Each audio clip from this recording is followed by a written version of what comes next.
બોટાદના રાણપુરમાં ઊભી છે મોતનો બ્રિજ। જી હા, 80 વર્ષ જૂના બ્રિજના ખરી પડ્યા છે કાંગરા। જર્જરિત હાલતમાં બ્રિજ છે અને છતાં પણ લોકો આ બ્રિજ પરથી અવરજવર કરવા મજબૂર છે। બ્રિજ નીચેથી પોપડા ખર્યા અને તેના સળિયા પણ દેખાઈ રહ્યા છે। દ્રશ્યો આપને બતાવીએ।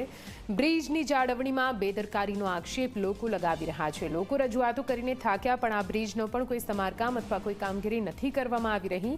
ભાદર નદી પરનો બ્રિજ ગમે ત્યારે ધરાશાયી થઈ શકે છે।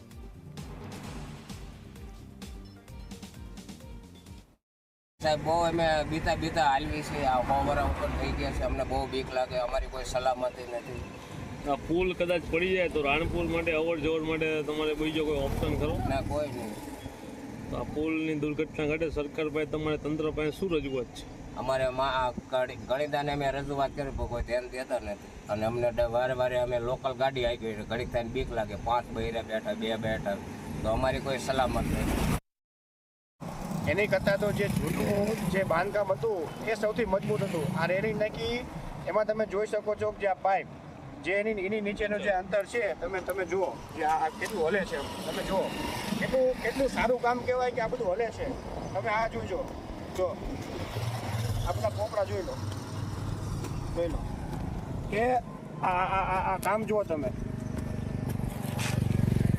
કે એટલી નબળી કક્ષાનું ગુણવત્તાનું આ કામ છે કે ગમે ત્યારે તંત્ર ખાલી અકસ્માતની રાહ જોવે છે। ક્યારે કોઈનું એક્સિડન્ટ થાય ને એ લોકો ડાયરેક્ટ નીચે પડે। હવે તો અમે રાહ જોવી છે કે ગંભીરા પુલ પડ્યો એવી રીતે આ તૂટીને પડે, જાનહાનિ થાય, પછી તંત્રની નજર પડશે આમાં, એવું દેખાય છે। અમે અવારનવાર આની ક્વોલિટી બારામાં, આની સ્ટેબિલિટી બારામાં રજૂઆત કરવી છે, લેખિત મૌખિક। હજી આનો સ્ટેબિલિટી રિપોર્ટ પણ નથી કે આ પુલ ચાલશે કે નહીં ચાલે, આમાં દુર્ઘટના થશે કે નહીં થાય, તો સ્ટેબિલિટી રિપોર્ટ નથી કરાવવાનો।